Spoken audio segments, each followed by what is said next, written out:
Hello, this is Sierra and welcome to another video. Today we are doing another chapter. We are doing chapter 19 of the Clockwork Chronicles, Book 4, Final Obstacle. If you haven't read any of the other chapters before this one, be sure you do so. Spoilers! And yeah, you know the drill. If you like the video, be sure you like it and comment down below any thoughts, questions, theories, anything you might have about the story so far. Yeah. Hope you guys enjoy. Chapter 19.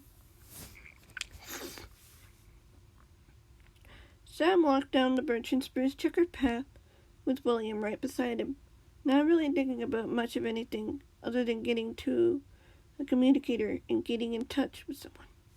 The buildings he'd passed seemed unimportant compared to the overwhelming anxiety he was feeling.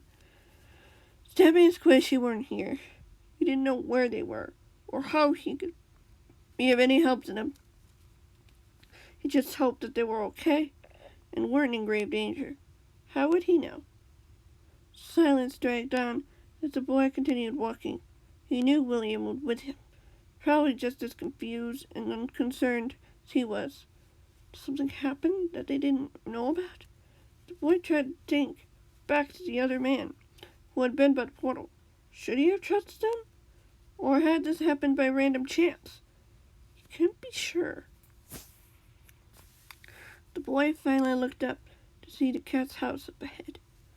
A feeling of unease and worry filling him. He'd hoped to return to that lovely world with his friend. Had wanted to do better to make sure his friends were safe. And yet he'd failed to even do that. He hadn't considered someone changing the coordinates when they got there. Hadn't they thought about the chance of being separated because of this kind of thing? Had never occurred to him. Maybe he would have gone with them if he had known. Should he have? Suddenly, the boy felt a paw being gently placed on his shoulder. He looked over to see the beaver looking at him sadly, but also a glimmer of hope. I do hope they managed to find help, if they needed to, the boy finally said with a sigh. It was the least he could hope for. That his friends were safe, that nothing harmful or deadly had happened to them. That they were safe, that they weren't alone. The boy shook his head as he approached the door and opened it, walking into the house with the beaver right behind him. The boy didn't argue as he walked up the stairs and into the storage room, heading for the cat's bedroom. Where do you think they ended up? The boy asked, thoughtfully, as he caught the beaver's shrug. None of them knew. But could he guess? The boy turned toward the hallway when he heard a bark as a dog trotted towards him. The dog looked relieved and uneasy, his eyes sparkling with urgency. What is it, Barnaby? Sam asked the dog as he came up to him, and the dog subtly tried to nudge him to the cat's bedroom. You sure?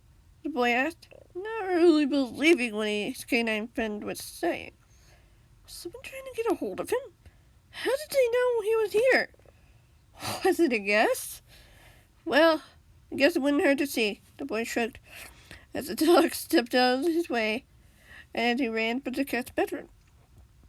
He opened the door and hesitated as he looked at the emptiness of the room, but it only lasted briefly as he turned to go over to the hidden room behind the painting, climbing a ladder as he did so.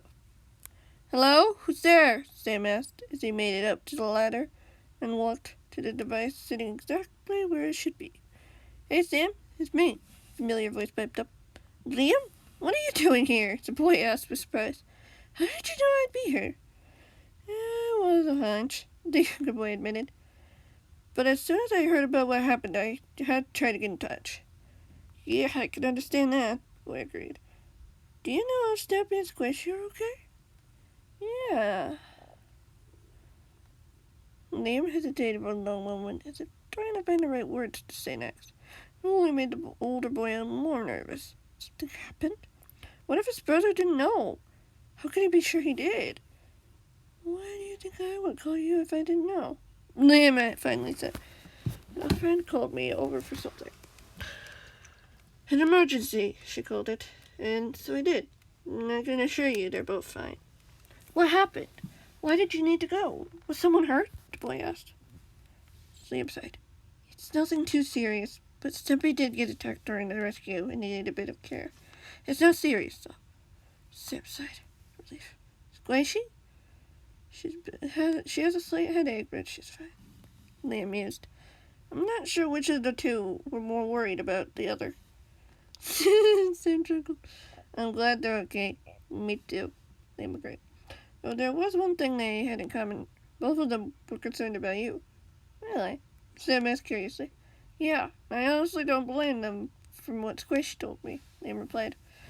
Sam nodded, hesitating briefly as he tried to calm his mind with any more questions than he might have. Do you think it's safe for me to come over?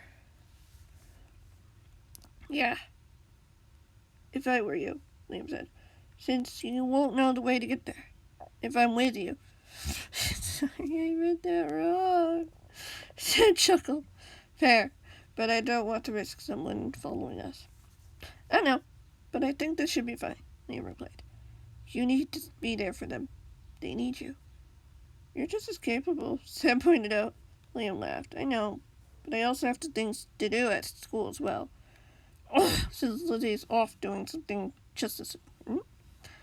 All right, the older boy replied. So when will you be ready for me? In about an hour, Liam said. Meet you at the portal on my side. Will do. Sam nodded. Thank you for the help, Liam. Hey, it was my friends doing all the hero work this time. Liam chuckled. Just needed to make sure no one wasn't too badly hurt. I was just a doctor. You did great, Sam replied. I'm proud of you. There was a long pause of silence as the older boy sat alone. William had probably stayed in the bedroom to keep an eye out for trouble. Not that there would be any, but he supposed his friend didn't want to take any chances. See you soon, Liam finally said. See you too, Sam replied simply. Be careful out there. I will if you will, Liam stated matter-of-factly. Connection finally broke as the older boy stepped back from the machine, feeling a wave of emotions. Relief, hope, certainty. He couldn't place what it was, but it didn't matter to him at that moment. All he needed to know was that his friends were safe and he would see them soon. He couldn't wait. Let me check. Okay. We can go on to the next chapter. Chapter 20. Yeah, we got a short chapter here. Let's do it. Okay, let's do one check. First, Steppy couldn't see anything. No light, no shadow, not even movement. He was alone in complete darkness. The silence was devastating, painfully long. Devastatingly, painfully long. That's a very interesting sentence. Long enough for him to wonder where he was and how he'd gotten there. He wasn't in pain. He wasn't in turmoil. None of Mr. A's men or the man himself had shown up. Yet. That didn't mean much, speaking that he could practically be anywhere, far from anyone he knew or cared about. Silence dragged on as he stumbled to his feet, brushing off what seemed to be dirt, dust particles. Maybe a little ash. He couldn't be sure. But something didn't feel right about this. The eerie silence seemed to be drawn on for an eternity before he could begin to hear what sounded like voices. Voices dulled by muffled far off distance. Away from him. From this dark uncertainty he saw all around him. Was he blindfolded? Worse, was this real?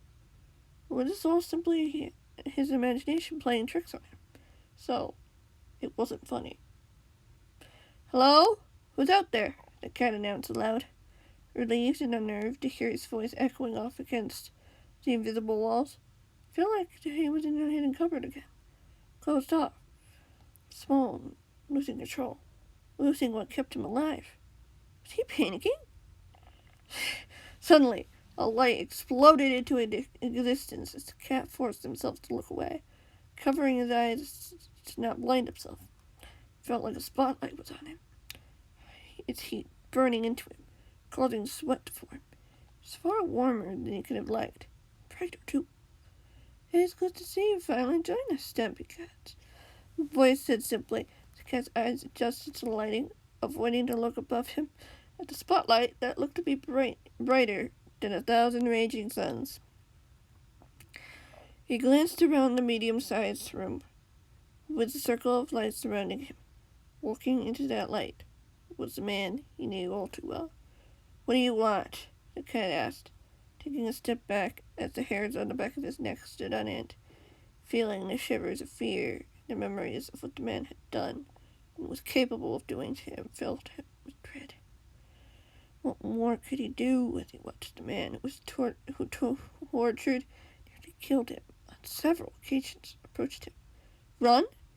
Where else would he go? "I think you know very well what I want, cat," the man said with a cool smile. "After all, you are still in my way in completing my ultimate mission." "You know it'll never work," the cat said defiantly, feeling a burst of courage fill him, only to get it squashed immediately when the man mockingly laughed at his attempted bravery. "You don't know if it will," the man mused as he came closer. "You know how I can get to you, cat. I know what keeps you standing. I know how to make you fall to a place you never want to go. Make sure you never can get back up from that place again." "I do believe you," the cat said boldly, hoping the man would see that he wouldn't stand down, that he was going to stand his ground. This man wouldn't get to him. He wouldn't let him win. But I have something you desperately want," the man sneered. "I think you might want to see before you make rational decisions." Cat watched as Mr. A snapped his fingers. More spotlights illuminated the area, revealing two figures bound and gagged on chairs. Cat's heart leapt with fear. The things finally kicked into place. "Let them go," the cat demanded, as he met eyes with the horrified faces of his sister and his best friend. "How did they get here? How has the man gotten through all the promised security? How is he here? What's going on?" "Oh, I could, Stampede," the man said with amusement, as he gestured to the two friends that were helplessly sitting there. "I don't think you want to see that happen." "You know what I mean," the cat said with a swallow, as he noticed two very evident trapdoors that no doubt would lead to something very horrifying. Something he didn't want his friends to endure. But what could he do? Where was Sam in all of this? Was he okay? Or had something happened to him as well to keep him from coming to their aid? What of his helpers? Surely William wouldn't let something like this happen. But were they even in his lovely world? He didn't know anymore. Does it look like I care? Especially after all. I have you exactly where I want you." "What do you mean?" Cat asked, looking back at the man with unease.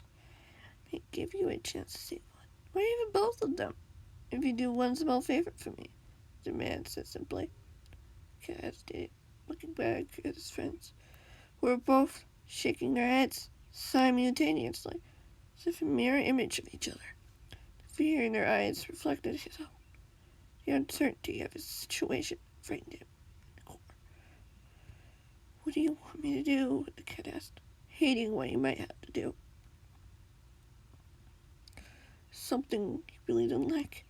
Would he be able to bring himself into doing it for his friends? Would the man even keep up his end of the bargain? Seemed unlikely, but if it meant more time for his helpers to come, to try, first you have to promise me that you will do as I say, or ask of you. Otherwise you will lose far more than your little friends here," the man said simply, his eyes cold and demanding. He was one that commanded to be obeyed, or would have no other choice but to face the consequences. "How do I know you'll keep your end of the promise?" the cat asked quickly. "Guess you'll have to test me," the man said darkly with a cruel smile. "But I don't trust you," the cat missed. "You have 3 seconds to decide, cat. Otherwise, your friends will face the consequences of testing my patience." The man scowled, knowing he was being dead serious. This was Mr. A that was in front of him. He always seemed to get his way in the end, one way or another. Cat swallowed as he looked away from the glaring eyes of the man, looking back at his friends, feeling scared for himself and for them. If the man wanted to, he could destroy him in front of his friends. It would devastate them just as much as it would the other way around. But that wasn't what the man wanted. So what did he want? His submission? To sacrifice himself for his friends? To betray innocent people to save his friends? Would that even work? I'll do anything for my friends, you know that, the cat said quietly, hating himself for even saying that. Anything at all? The man asked as he raised an eyebrow. Just about anything, the cat admitted violently. Just loud enough to be heard by the man. That's not enough for me, Stumpy Cat, the man sneered coldly. You either give me full commitment, or you get nothing. You know I'd never betray my friends, the cat said confidently. Even if it means losing your two closest ones? Your sister? The man asked curiously. The cat hesitated, biting his bottom lip as he tried to think of something justified. Answer that would work was what the man's statement. Would he truly be willing to stay silent and lose his two closest people he had? After losing Squid, he thought he'd lost everything. Nettie and Squid had always been there with him. Could he risk losing them and lose everything he ever knew? Tears formed in his eyes as he felt a lump form in his throat. It's just too cruel, too harsh. You know how this works, Cat, the man said. I know you're hiding something from me. Spill it. What your friends are done for. Please, there has to be another way, the cat insisted. Not wanting an inevitable choice. There is none, the man said coldly. I'm giving you 3 seconds, Stumpy. Choose wisely. The cat shook his head. 3 seconds isn't enough time. Then you don't deserve your friends, the man said, simply, snapping his fingers as the trapdoors underneath opened. The cat screamed in horror as his 2 friends plummeted into the darkness below, their muffled screams fading into nothingness. In his mind, gone, like a memory. He could never hold again. Memory that soon, too, would fade to nothingness, forgotten and abandoned. No! The cat sobbed as he fell to his knees, tears forming in his eyes as he stared at the empty spaces where his friends once were. He was alone. He had nothing. He was nothing. He lost everything and everyone he knew. The ones worth fighting for. The hope that kept him going. The life that kept him safe and happy. Lives that had been crushed by the man who had destroyed so many lives before him now. The cat felt the tears pouring down his face as he heard the sharp sound of a sword being extended. He didn't want to look, to see what the man was doing. He didn't care. He didn't know where else to go, what else to do. The man had taken everything from him. He was nothing good now. Nothing to the world, to the cause that could care less for someone like him, whom they thought deserved this, deserved to lose what had been taken from him, to be destroyed, thrown out, forgotten, abandoned. Nothing. You truly underestimate my capabilities, didn't you, Stumpy Cat? The man said coldly, the glint of an iron blade, just catching the cat's eyes. But it was too blurred by the tears. He was trapped, alone, vulnerable, defenseless.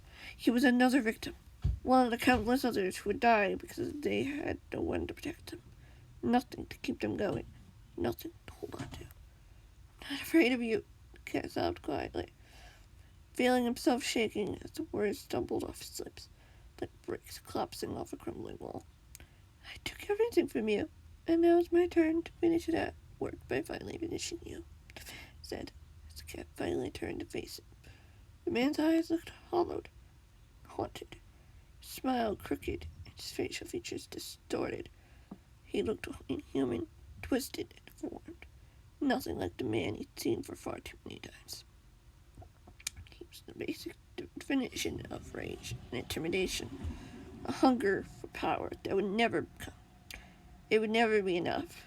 Nothing would ever be the same again. You can see now that there's nothing that can stop me this time. Not your fence. Not you. No one can keep me from finally ending you and crushing up so many people. Why do you want to do this? The kid asked softly, feeling his voice shaking. Why do you hurt so many and gain nothing? I gain everything, the man mused. Smile. I'll certainly enjoy watching your final moments. More than anyone else. More than my own enemy. But I am your enemy, the cat said weakly. The man shook his head as he raised his blade. You're nothing to me but a hurdle to overcome. A nuisance to be rid of. A hindrance to my plan to destroy the YouTubers once and for all. You're a pest, and I'm going to treat you like one. No, the cat rasped as he shook his head, screaming in horror as the blade came hurtling down. As he braced for pain, braced for the killing blow. Instead, his eyes snapped open, and he looked up at the ceiling, panting and gasping, sweat pouring off him like a river of panic and fear. His gasps turned to groans, looked up at the roof above him. The whiteness seemed to taunt him, to close him in, to make him feel smaller, to support him alone. Cat's panicked thoughts suddenly stopped, and he felt a hand take his and gently stroke the shaking paw. Every part of him was shaking, shivering from shock, fear, from the horrible nightmare. Was it even a nightmare? It's okay, Stampy. I'm here, familiarly soothing voice whispered.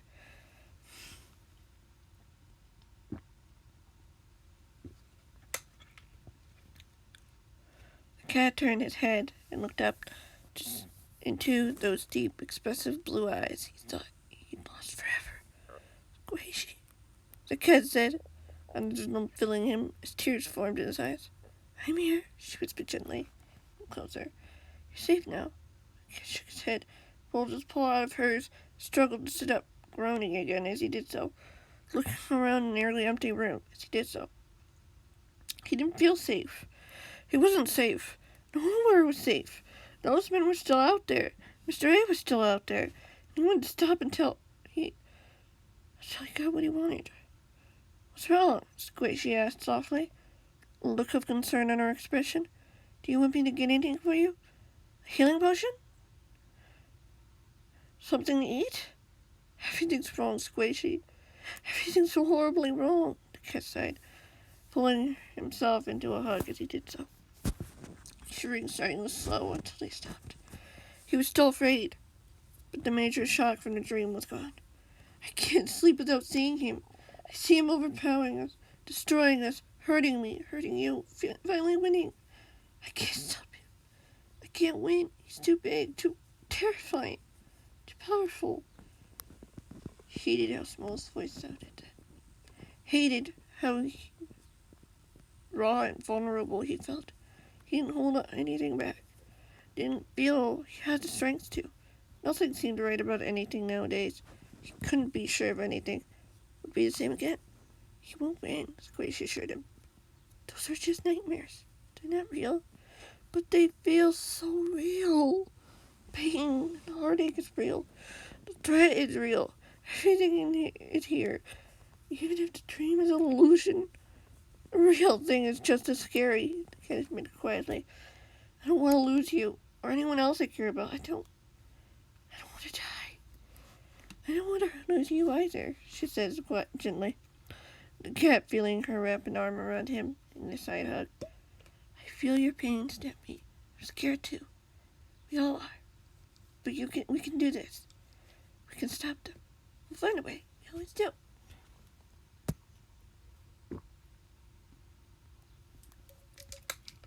Until Mr. A finds a way to make sure we don't, the cat said bitterly. He wants to kill us, Squishy.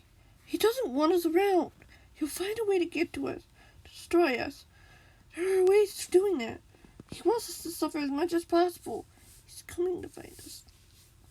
Well, can you know that? Duckling said. Truth is, we don't really, the cat retorted. We could do our best, but even our best might not be enough. She nodded. She wiped tears off the cat's cheek gently. Her soft features filled with understanding and empathy. Compassion in her eyes reminded him why he loved her so much. Why he didn't want to lose her. Or Nettie, or Sam, or anyone. He couldn't take it if someone he loved was gone. Someone he was close to was destroyed just like Squid, because they were protecting him. I'd rather die than lose you, she said gently. And she said, I don't want that to happen. I can't bear to lose someone else. I can't bear fearing for my life, tormented by the facts I know are true, frightened by the horrors that my mind comes up with, my nightmares. I feel alone and helpless. I have no way to stop those dreams, stop the fear that's crippling me. I'll find a way if someone's life depended on it, she said. I know you well enough to know you do whatever it took to stand up for the right thing, if it needed to be done. But can't someone else do that? I'm just a cat. I'm scared of what might happen if I do. What those men might do to me, or say to try to ruin me. They've hurt me before, Squishy. You know that too. They've hurt me so bad. Physically, emotionally. I can't hide it anymore. So don't, she said calmly. I'm not going to shy away from you being brutally honest with me. You sure? The cat asked. I love you, Stampy. Of course I'm sure, she said. If I didn't, wouldn't I have gone long before now? I thought you didn't have a choice, the cat asked quietly. I do. I always have, she said softly. None of Mr. A's mind. You don't, the cat replied bitterly. She chuckled and shook her head. I don't care about what he thinks of me, or what those men think of me. I know who I am, and I know what makes me who I am. They can't break me down. They can scare me, but they won't finish me. And they won't, and that won't happen to you either. Don't let them get to you. But, the cat protested quietly, proud of her courage, but insecure about his own.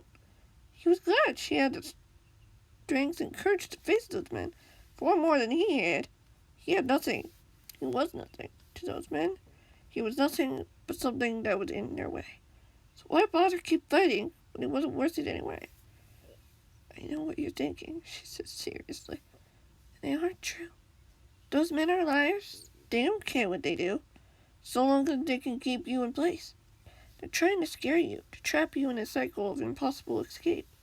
Their lies have hurt you, but they aren't a part of you. You're better, stronger, because of them. You know better. But how can I break free then? The cat asked. Tell me who you are, she asked quietly. What? The cat asked in surprise. Who are you, Stampy? She asked with a small smile. I know who you are to me, but who are you to yourself? Who do you say you are? I'm not sure, the cat admitted.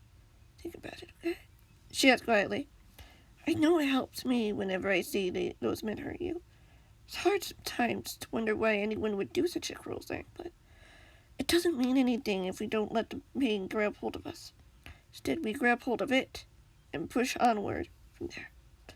It can be hard, I know, but it helps. I don't know, the cat said defeatedly. I know who I am, but all the threats and fears seem to be too much for me to handle. I understand that you've been through so much. We've all been there for you, every step of the way, she said softly. And we'll continue to do that. And I hope you truly see that as it truly is. You're worth fighting for, Step. For me. For you. You're a hero, and some people look up to you. You're strong, even when you don't feel like you are.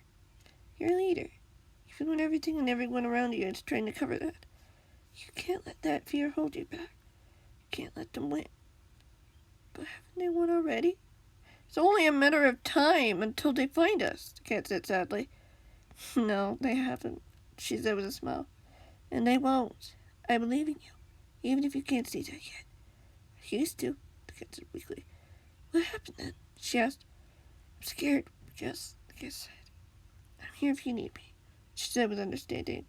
As the cat fell back into his bed, feeling his head hit the soft pillow. He felt tired and exhausted. He wasn't sure whether or not he should feel pain or not. After all, he had been stabbed in the side by the man during his duckling's rescue. And the duckling. But right now, you need to rest. You have to get stronger. You will get stronger. Will things ever be the same again? The cat asked sadly, looking up at her blue eyes. To her blue eyes. She smiled and leaned closer until their faces were inches from each touching. We'll always be there for each other. Just you and me. Nothing can stop that. Nothing will. and Ken nodded inside. You sure? I believe it. And I know you feel the exact same way, she accused gently. Ken managed to chuckle. I suppose you do have a point. Get some rest, Stampy. You need it, she said softly, brushing away some of loose fur away from his eyes. Smiled. You'd be here when I wake up, the cat asked nervously. If you need me to, she said gently kissing him on the forehead. He smiled and pulled her closer. It almost felt like a hug, stretched invisibly in her gaze. He knew she would do just that, just as she always had, just as she always would be. He would never change. He wouldn't let that happen. He had to prove he was stronger than those lies, stronger than the fear that threatened to crush him and underneath its weight. Cat leaned in and kissed her, letting everything go for just one bliss moment, feeling all the fear and worry wash away as he felt her beak touch his lips. It was freedom. It was joy. It was sweeter than anything he'd ever experienced. A moment sweeter and unforgettable. So he couldn't be sure how it was compared to cake. It was close. Too close. He loved it. And he never wanted it to end. Finally, Squish pulled away from the cat after a long, endless moment, her eyes full of happiness. The cat had finally done what he'd always wanted to do, and he wasn't afraid of who saw or what happened afterwards, only that his friend would be there when he opened his eyes again. And maybe even Sam would be able to come and visit. Certainly he would know where they were by now, even though he still didn't know what completely happened. He knew he was momentarily safe here. Nothing would ever take the spark of joy and content he'd had with the duckling of his dreams. The one he'd given himself up for, if he could. He'd give himself up for if he could. She was there for him. It would be when he finally had what it took to stand up against Mr. A, the man who had caused so much pain, heartache, fear, and turmoil. He was eager for that day, wondering when he would finally face his fears and overcome his horrible nightmares. He'd done it before with his target. He would do it again now, if it was what it took. Sweet dreams, Stampy, Squishy said gently, as the cat finally closed his eyes. The cat remembered rumbling something in reply, but even he wasn't sure what he said, as he slowly drifted off to sleep, hearing his friends' gentle songs filling his mind, soothing him as he escaped from reality and into its dreams, filled with cake, friends, and fun. No threats, no danger, nothing out of the ordinary, just as it was always meant to be, living freely and happily, without fear or uncertainty. This was bliss. This was perfect. He wanted it to last for as long as he could let it. He hoped he would be ready for whatever came next. Fortunately, we're going to have to end that episode there. I hope you guys enjoyed this longer video. And yeah, thank you guys so much for watching, and I hope you enjoyed. Bye-bye.